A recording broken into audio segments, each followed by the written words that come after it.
let's just have that same discussion with the SEC that we had in the Big Ten. If they get 4 teams, who are their 4 teams? I mean, and it's a very different kind of discussion than what we were having with trying to make sense out of maybe Nebraska, maybe USC.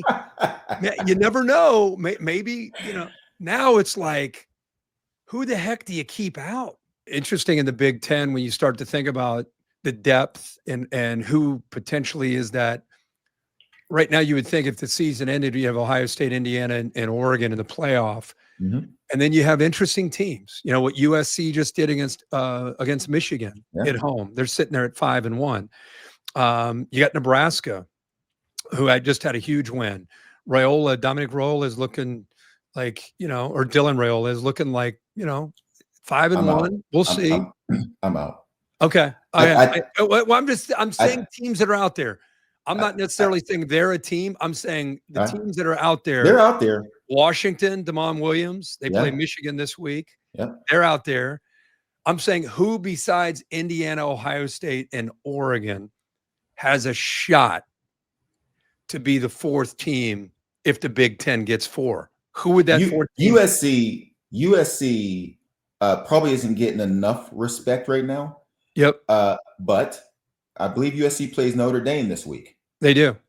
On the road. And there you have it. This is why I love this stuff. They go to Lincoln. They got Iowa coming up. They got Oregon. This is why I love this stuff. And that's part of why I love college football, because you're going to have these moments in seasons. NFL is different. Like every single week is like, it doesn't matter who you're playing. It's going, you know what I mean? But in college football, it's like, hey, USC's interesting. What do you think of USC? Well, we're going to find out next week. Yeah. We found out something about them against Michigan. That was probably the first time I've really watched them from start to finish in a game. And I was very impressed. And now we get to see them play Notre Dame on the road. Same thing that we just talked about with Indiana.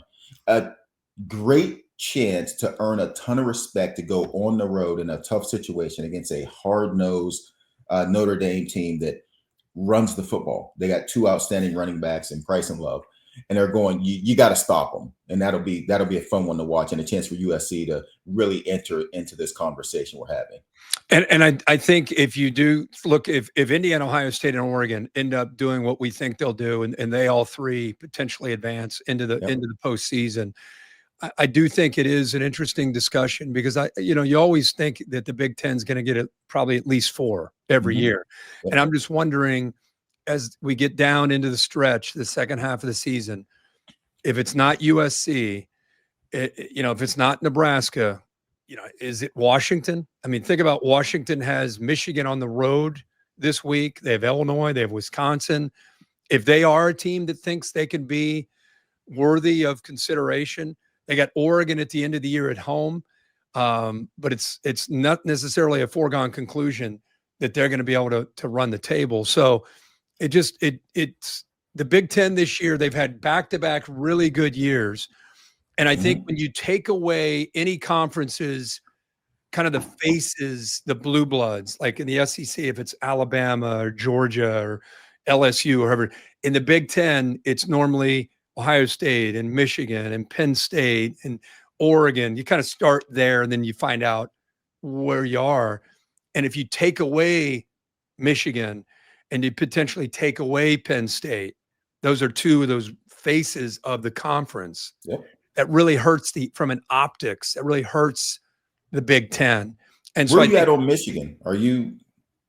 I feel like Michigan right now is reeling a bit. I feel like they're trying to find an identity offensively. And I think coming off a loss against USC, be interesting to see how they respond against Washington. And what's been really surprising is I think a lot of people thought early in the year, Michigan's defense would have to carry the day until the young quarterback and the pieces around him grew up.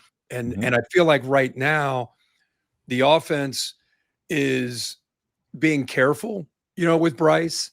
Yes. I feel like if I'm defending Michigan, I said this when they played Oklahoma week 2, I'm putting, not because of Bryce, but because of really unproven receivers, I'm putting 8 guys up on Bryce, 8 guys up tight on Justice Haynes and Marshall in that run game. Yep, And I'm absolutely. making them prove to me that they can get me out of this defense by going downfield.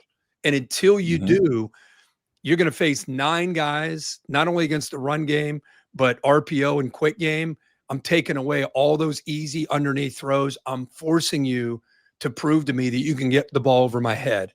And if you don't do that, you're going to face 8 or 9 guys up within 5 to 7 yards at the line of scrimmage. And I Which think has that's been what the case, that's what teams are honestly. doing. That's what teams are doing to them. In Michigan, that's what they face. 8 or 9 guys in the box. It's been that. Yeah. Their defense has been so good that they could feel very comfortable in, hey, listen, if we got to punt it to you, that's fine. We're good. We're good. Till last week. We just don't want to make any mistakes. We're gonna punt it, you know what I mean? And then you're right, they run into a USC team that could score some points. And so now you got Damon Williams coming to town. Washington. Now you have Washington. So this is a chance for both Washington and Michigan to sort of put their hat in the ring for who's going to be maybe that 4th team out of the Big Ten. It's a big weekend for both teams. Let's just have that same discussion with the SEC that we had in the Big Ten. Right now, if we had to figure out, like we did with Theo last week, who's going to get to Atlanta, I got no idea. I mean, you could easily sit there and say A&M and Alabama, maybe it's Ole Miss. I got no idea. But if they get 4 teams, who are their 4 teams? I mean, and it's a very different kind of discussion than what we were having with trying to make sense out of maybe Nebraska, you know, maybe USC. You never know. Maybe, you know, now it's like, who the heck do you keep out? You know, I mean, and they're all going to beat each other up. Who in the world is going to be, who's going to make the postseason from the SEC? That's the thing about when we talk about the Big Ten, it's like Washington's playing Michigan. Huge one game right there for a team to step into number 4, possibly. When you look at the SEC, in every single week, there's 6 games that matter to the conversation.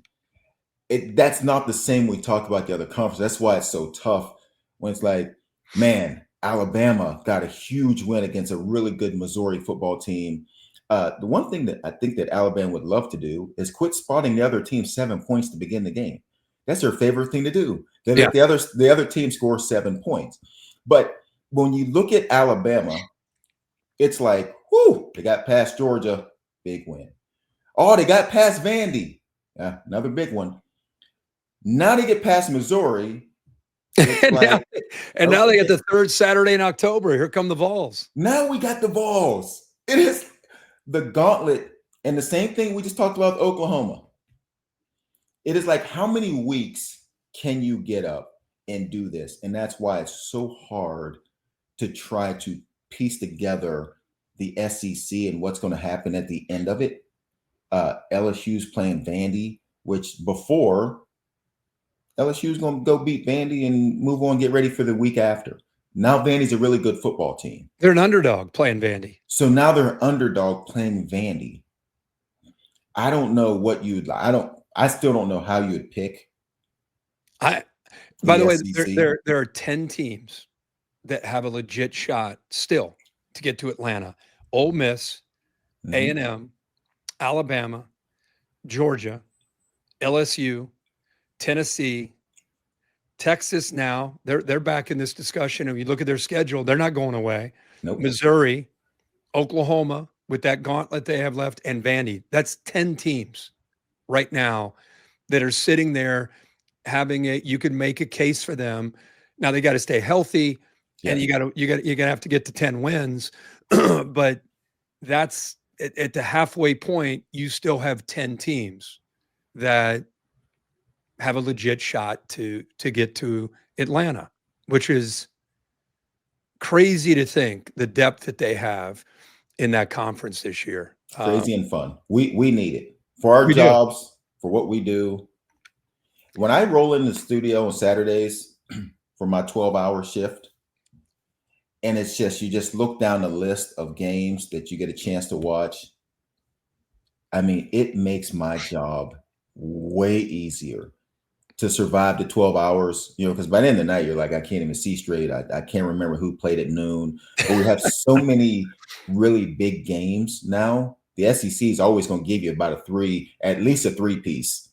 A lot of times it's a 4 or 5, but at least a three-piece where it's like, oh, can't wait to see this matchup. Why don't you answer for people, because we're complimenting the SEC, so we must be SEC homers. Yeah, we must love them. How about we just played the clip in the tease, me blocking for you in Ohio Stadium when you were running a reverse for a touchdown. How much would we love to just brag on the Big Ten? Like, forget that ESPN has a relationship with, by the way, every conference except the Big Ten with the new contract.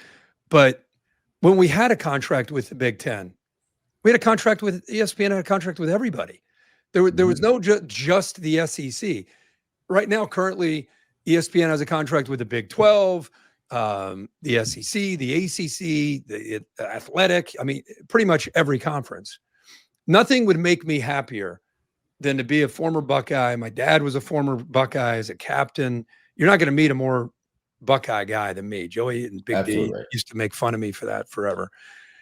Nothing would make me happier to have this same discussion we're having about the Big Ten. And it's just not there right now. Like the days of throw Wisconsin, Michigan State, Purdue, Iowa, what teams that I call your equator teams. It's like there's that line of that team that's 8-4.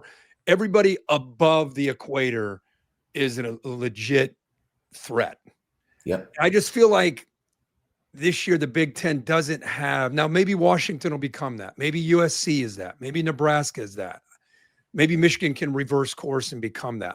But I just feel like with Penn State struggling and Michigan not quite being what we thought they could be, and these other teams that I still think Iowa's pretty good. I just don't see the depth in the Big Ten that I would love to see this year. It's absolutely. I just don't see it. I want to see it. I want to brag about it. I want to see it also. And it's not there. It's extremely top heavy. Like when we're talking Big Ten, you got those three teams. You got three. You got three at the top.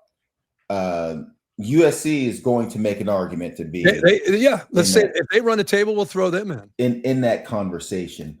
It's just not, like you said, it's just not there. Like you can't make an argument for some of the teams that you see, and it's like, man, I wish Wisconsin was really. Heck, Luke Fickell was a good friend of mine. I wish Wisconsin was really exactly. Good. I wish they really were. I would love it if Penn State was good.